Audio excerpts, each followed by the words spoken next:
Today we're talking about how to delicately layer your necklaces.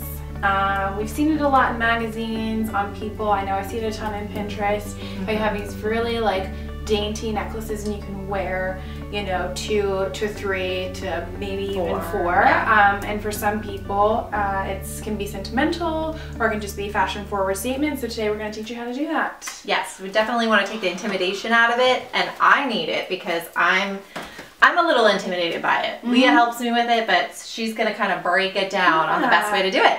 It can seem a little complicated, so we've already pre-built one on our fun little busty magoo here. So we have 1, 2, and 3 necklaces. I usually like to wear 3. 3 is this like magical number. Yeah. I don't know why, but it seems very symmetrical, very nice.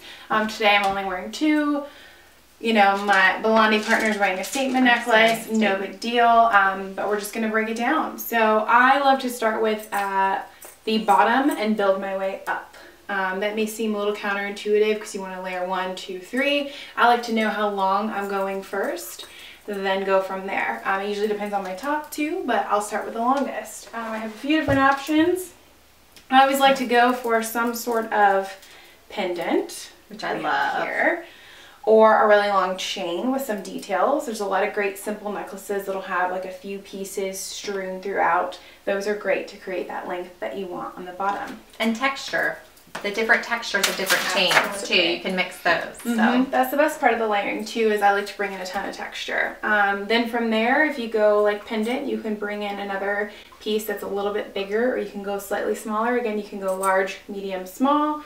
I feel like you can go large, large, small. You can kind of go with what feels comfortable. So then the next one, this is a nice little monogram piece. It'll lay really flat, so you have your texture here, you have a fun chain, you have the tassel, you have the flat, and then you can go really small, really delicate. So this is just like a really pretty lotus flower. Some people have single initials they can do. Some people have something sentimental like a cross, something like that. You can kind of go from there.